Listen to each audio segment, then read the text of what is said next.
On Biz Today, it's always nice to get experts in studio to tell us about one of the trending topics of the day. Now, you know, I'm always very passionate about tech, so as much as possible, I will speak about it. But today we have somebody really interesting in studio who's going to talk to us about USSD and other fun stuff with mobile technologies. Do you know what USSD is? You use it possibly every day of your lives, but haven't really thought about the actual tech behind it and what it can do for your business or your brand. So from Always Active Technologies, we've got Alan Haarhoff, the Business Development Manager, and today he's going to talk to us particularly about those kind of technologies. Alan, welcome to Biz Today. Thanks very much, Naz. Great to be here. Thanks for inviting me. It's great to have you in studio. You know, I've been wanting to get you into the studio for a while, Yes. talk to you about what it is that AAT does, and a lot of other companies, I think, around the country who are implementing particular technologies. So what is Always Active Technologies? What do you guys do? So Naz, basically we're a mobile solutions provider company, and that might sound really boring, but Yeah. we've got quite an interesting beginning. And we started off about 12 years ago. And it's pretty much one of those garage stories, success stories that you hear about quite often. We were tinkering around with modems and SIM cards and learning how to send SMS and things like that. And a few months later, we managed to land a contract with Vodacom. And we still run a lot of services for them today. So, and you'll have to forgive me if you receive an SMS from the South African Revenue Service. That does go through our systems, and I'm really sorry, nothing I can do about it. It's okay. We forgive you now that you've clarified it. Okay, now that I've clarified it. Things like one-time passwords for quite a few of the banks, your traditional marketing messages, SMS transactions, SMS shortcode competitions, Hey Skoonut, You Magazine, daily news, those kinds of things. So all of those mobile types services we offer for brands and companies. That's quite interesting to know. It's a full package almost of everyday services we're using, but we don't understand the tech behind it. Correct, 100%. And although there is tech behind it, it's our mission is really simple. And what we really do is just connect brands and organizations with their audience on their mobile devices. And that's pretty much our mission and what we do. And what you do. And I know we're going to talk a bit more in the interview about some of the achievements that AAT has had in the past months. Yes. You know, you guys won an award recently for a that's campaign right. you did We with did. Isilesware, but we'll catch up about that. Sure. I'm particularly interested to know businesses. I think one of the core service offerings or part of the package of what you're doing is half of it is to educate clients on the importance of mobile and what it means for their businesses. But what are some of the most common challenges you found South African businesses face, small businesses who are trying to use mobile technologies? I think, Naz, I think you're right. It's a massive challenge, and I think we need to understand that no one's an expert in this field, in this industry. It's constantly evolving and changing. It's very fluid. 100%, you're absolutely right. Absolutely, and I think the challenge is, firstly, if you're a brand or you're an organization and you're wanting to get your message out there, is fragmentization. And I think the power really is in the consumer's hands, and there's so many channels to engage on. So what's fragmentization? What would that mean for somebody who's running a small business? So if you think about it for yourself, you might have a smartphone. So you might be able to access apps. You'll be able to access a technology like USSD. You'll be able to integrate and communicate with the brand on SMS. You might be on Twitter. You might be on Facebook. You might be engaging on YouTube. There's so many various channels that you can actually interact with. So it can be quite hard to actually choose the channel that you need to actually engage with your audience on. And talking about choosing a channel, we live in a particular environment. In South Africa, they always apply the term digital divide. Yes.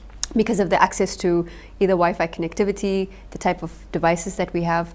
But I know, and I've started to see the trend, and I'm sure that you will be able to enlighten us with some of the statistics or just the general trend around it. But the entry smartphone market is gradually increasing, especially among the lower LSM. That's right. So how does it then work for us to understand what the technologies are doing with the lower LSM and that kind of thing for businesses? And that's a really interesting point that you've touched on. And I think something that we have to realize is just take a step back. And in South Africa, there are economic challenges, and those challenges filter down to the types of mobile phones that we actually engage with. So South Africa is really unique. And if you think about it, we're not like Europe at all. We're not like America, anything like that. Smartphone penetration is probably sitting at about 40%. 40%? 40% in South Africa. And as I mentioned earlier, there's economic reasons for that. If you look at stats, 86% of the South African market have prepaid phones. Right. So a lot of the South Africans can't actually afford contracts. They can't go out there and sign up for a 2-year contract. So they need to actually purchase phones with cash, available cash that they have on hand. Yeah. There's also a hand-me-down culture. So people will share phones within families, communities. The concept that a lot of us have in mind of going to a phone and buying the latest iPhone does not happen for the majority of South Africans. It's absolutely right. And what you just said about a lot of our market being on the prepaid system rather than a contract will then dictate their spend. Correct. And their spend then is directly linked to the amount of information they're consuming via mobile. 100%. So which is where right. the technologies like USSD and others and text message based services with brands will come into play, right? So that's 100% right, Naz. And as I mentioned earlier, it is an evolution. Yeah. So you're getting a lot of low cost entry smartphones that are coming into the market. That's interesting because, I mean, are they doing the same thing as normal smartphones? Well, normal smartphones, if you want to talk. They are. In fact, I purchased a device called the Vodacom Kicker. Yeah. Now that retails for $500. It's not much at all. Wow. And the nice thing about it is that it runs Android.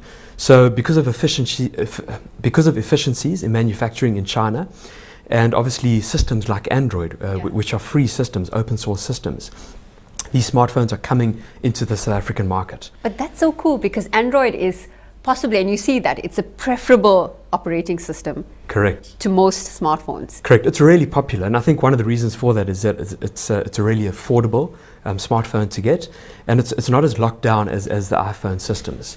So although there is an evolution in smartphones, we have to bear in mind that there's a lot around that you have to unpack. So you need to look at things like Wi-Fi accessibility, the cost of data, which for the average person can't afford the cost of that data. Data is just driving me, and I'm sure everybody else in this country, crazy. That's right. 100%. The amount of data that's been eaten up, it's just Correct. incredible. You just don't know where it goes. Correct, and you see there's a lot of news and press around that. Yeah. People are saying that their data is disappearing, are the networks stealing them, that kind of stuff. And I think the reason for it is that there's a lot of people that are getting their first smartphones, and they don't often understand, and this is where the educational element comes into it. They don't understand that your device is consuming data all of the time. Yeah. So it's running updates all the time. If you're running a navigation and you perhaps have it on satellite mode, that's consuming data, and obviously there's a cost to that. Absolutely, and a lot of people won't understand how to manage the data usage with device, like implementing some kind of app that will automatically switch off your data, or Correct. some kind of mechanism in place Correct. to save that. So there's data management around that, and that's obviously where the education comes into it. I think that's also critical for business owners, particularly, because business owners have to understand the kind of best practices when it comes, or best habits when it comes to data device and data management. Correct. Or rather device management, I would say. Correct. So it's something that we should talk about. I need to get you back on the show to talk about that. But Yes. right now I want to talk about mobile technologies more so. Do you think the feature phones are making their way out of the market? So that's an interesting question, and absolutely. So there's no doubt that in perhaps 10, 15 years' time, feature phones won't actually feature on the market. That's a good one to say it that way. How would you define feature phones, just for the benefit of our viewers? So feature phones and basic phones, a lot of the time are devices that can't actually access the mobile internet. Right. So it's not your Android devices, your iPhones, your BlackBerries and your Windows mobile smartphones. Any device that doesn't fit into those 4 categories, that actually have a standalone mobile operating system, I would classify those as feature phones and basic phones. Feature phones. Okay, wonderful. Now the great thing about it is that we've touched on apps and things like that, but it doesn't mean if you have a basic phone, if you can't access the mobile internet, that you can't actually participate and access information. And this is where technology like USSD has been a revolution in South Africa. And a lot of the time you might find people talking about what is the killer app in South Africa, and it is USSD. It's here already. It's not actually what you're getting off the App Store. Correct. It's what you're doing on physical activity on your phone. 100%. You're engaging with that directly. Correct. Now USSD, it hasn't changed as a technology at all since it was launched probably 20, 30 years ago. And the reason for that is that it's based on SMS technology. So it's 160 characters at a time, and it's really limited. Yeah. But the nice thing about it is that it's session based. What that means is that it can behave like a Mobi site or like an app. But the good thing about it is that it can run on any handset. You don't need to have a smartphone. Yeah. So for demonstration purposes, as we say, practical purposes, Yes. USSD would be you do the *141* put in the code hash, and you get a result. Correct. And it's the way people enter competitions, just for the benefit of our viewers once again. What does USSD stand for? I know we talked about this, but I just can't remember. So rather unfortunately, USSD, with all its strengths, has a really cumbersome name, and it stands for Unstructured Supplementary Service Data. Supplementary service data. And all that really means, and that we need to think about, is that it's a really simple technology that works on any handset. You mentioned earlier that it can be used in campaigns and competitions, but its power actually extends far more than that. And I think the biggest effects and reaches we've seen is in the non-profit organization area and communities. Right. Classic example there is Mom Connect, which was launched by the Department of Health a year ago. And that allows moms for pre- and postnatal care to sign up over USSD, and they can access information over the USSD portal from the most basic of cell phones, and they can obviously also receive information, text information via SMS. So this is a system launched by the Department of Health that's really critical in terms of information and education. Yeah. And it's running on a technology that doesn't need access to the internet. You don't need a smartphone. It's running off the most basic of cell phones. Yet the reach and effect it's having is similar to what an app or something would do in an overseas environment. Alan, you've raised a very crucial point in that, and again, we come back to South Africa having our own particular set of challenges, or being a very distinct environment. We're unique. We are unique. Completely unique, and the set of challenges we face are then aligned with that.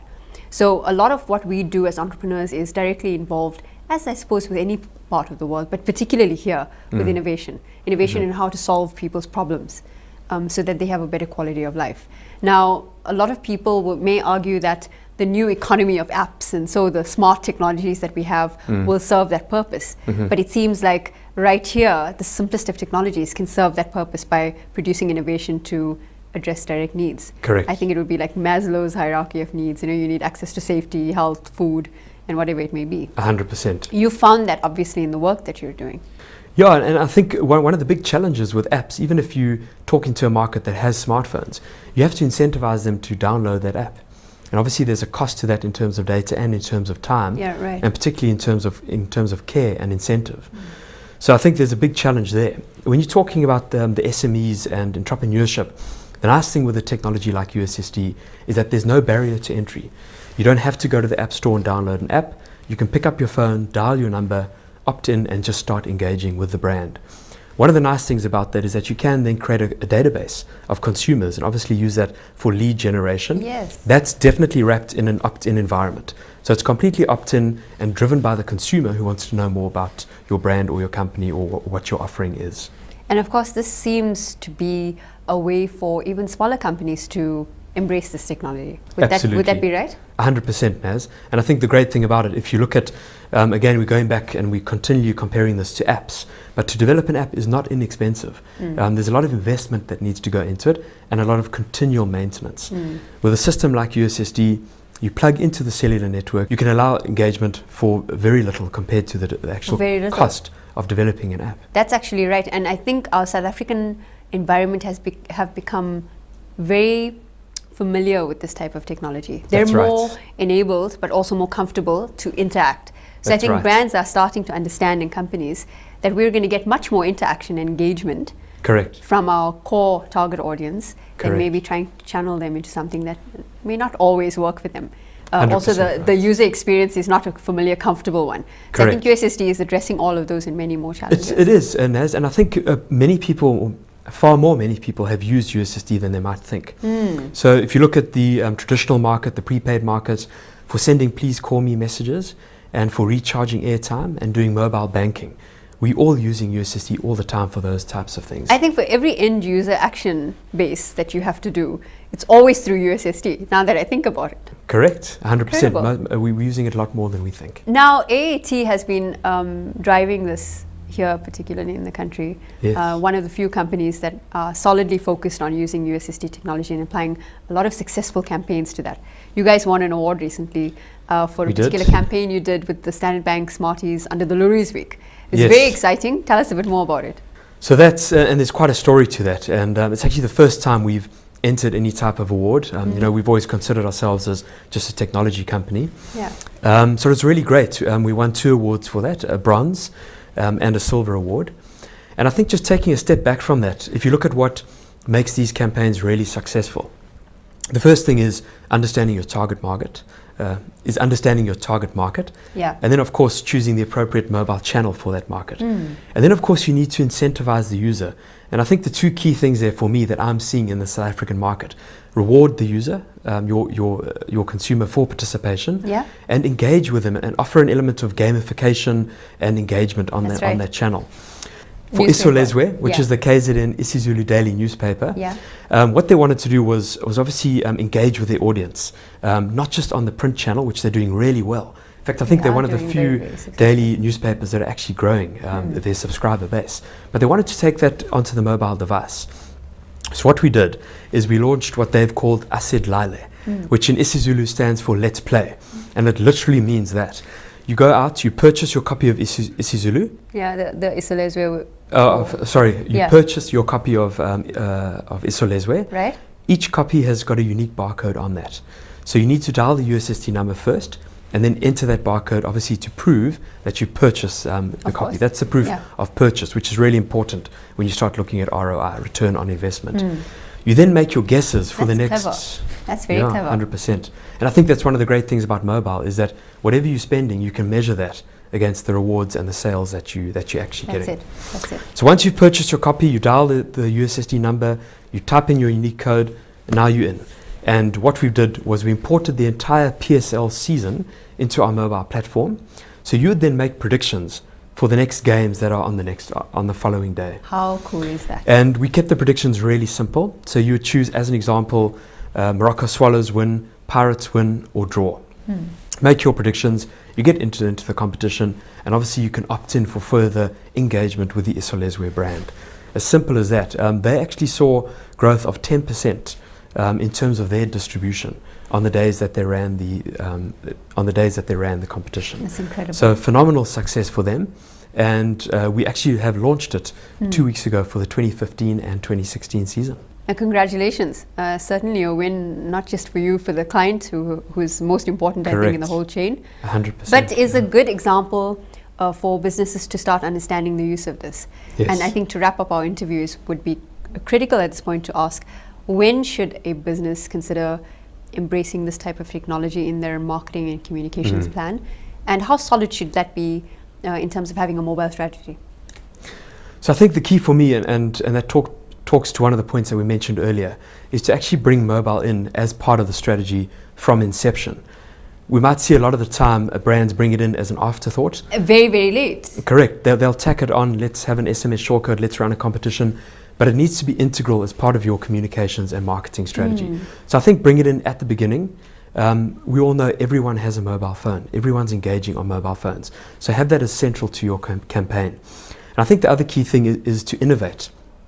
As I mentioned earlier, we're all new at this. The environment's changing all the time. Yeah. So start small, start simple, low cost, and then continually evolve and integrate and innovate as you grow, as you get feedback, as you can analyze the data, make changes, put aside what didn't work, and focus on what And really keep did testing work. and measuring and doing what works eventually. 100%, exactly that. Excellent. Alan, I think you did an incredible job of explaining to us the value and the vital importance of mobile technologies Okay. in our country, because I think there's always a debate among the big brands about what works, and everybody Yes. wants to throw in apps and Correct. fancy technologies and have all the frameworks in place, but it's actually the simplest stuff that works in the end. 100% agreed, Naz. Excellent. I Any actually final have words from you? Yes, I have a gift for you. May I present you with a gift? Excellent. I love gifts. This is good. I'm very, It's very just happy. Thank you one so of much. our USSD t-shirts. And I think, as you can see, the USSD Wow. is Moby for the masses. Yeah, absolutely. And it's a great channel. We're having a lot of fun with it. And I hope you enjoy wearing the t-shirt. And thank you so much, Al. It's always wonderful. I just want to hold this up for the viewers. Guys, check out this cool t-shirt that I just got from our guest. Don't always get gifts from the guest, so this is pretty cool. But to give you an example of the USSD code, it would be like *120 *716#. Now go check that out. Go check it out. See what it means. I'm not sure what it means, but I'm going to be certainly doing that after the interview. Thank you very much, Alan, for joining us in Biz Today It's a pleasure, Naz. and Thank you enlightening for us in having me. mobile technologies. Okay. So we're going to have you back in the studio in the near future. I hope so. Thank you very much, Naz. Great to be here. Excellent. And that was Alan Haarhoff, from Business Development Manager from Always Active Technologies. I love my gift. Always awesome to get new gifts. Check this out, USSD. We were certainly talking USSD technologies. Want to know more about it? You can go and visit Always Active Technologies online. Just Google them. You will find them and understand what it means to have mobile technologies for your business. Okay, so today's show was a great jam-packed one. We had two interesting individuals in the studio. First up, we talked to an upcoming entrepreneur. Remember on the studio, on the show rather, we always get people who are at different stages of their life in their business. And success is not, I think, defined purely by turnover that you have, although that's fantastic. Isn't that the measure of success globally? But I think success should be defined for an entrepreneur on how well they're building their businesses and adding value to the people around them. So we had our upcoming entrepreneur in the studio. That was Imran Karwa from Smart Legal. And he's busy building a business around being able to provide legal services to large corporates, but also to people in a way that enables their businesses. So legalese shouldn't be something that scares you in a business as a business owner. In fact, it should be something that empowers you. And I think he's doing a pretty good job with that. Having a mentor behind him, a mentor is absolutely critical for your personal development. A lot of entrepreneurs believe that. So it was interesting to hear his story. We then talked to Alan Haarhoff from Always Active Technologies. He's a business development manager there. And they are particular experts in mobile technologies. Now, it's important or critical for you to understand as a business owner how mobile affects your brand or people around you. And in South Africa, we have a very distinct environment. And that's one where the smartphone market is now slowly starting to gain very, very good growth. And why is that? It's because we have a distinct divide between people who can afford things like data and particular devices, and not everybody could actually afford smart technologies. But that is slowly changing. With smarter or rather cheaper smart devices being available, it's accessible to everybody. So it's important for you to know, even if you are not using mobile technologies in your business at the moment, it's important for your knowledge to know how it can affect your business going in the future. Because as we all know, tech is the underlying and driving force of most industries globally and will continue to become so. So don't get left behind. Get your knowledge up to speed and get to know mobile technologies even more intimately. Alan spoke to us about USSD. We use it all the time in our lives. So those were two very interesting conversations. And if I can leave you with something of all the readings that we do, I want you to think about this very carefully as an entrepreneur. Many successful entrepreneurs share their secrets to success. And some of them, if we can list them, some of them are around personal development. Some entrepreneurs may say that they wake up very early in the morning. It could be 4 or 5 o'clock. They'll either do a bit of exercise, they'll meditate, and they'll do some prayer. So that's one part of it. We're talking about the habits of successful entrepreneurs. Other entrepreneurs talk about the amount of time that they devote to learning. And learning is crucial. You cannot move ahead. You cannot progress as an entrepreneur or as any other kind of person if you're not constantly learning. So that's the second one that I found.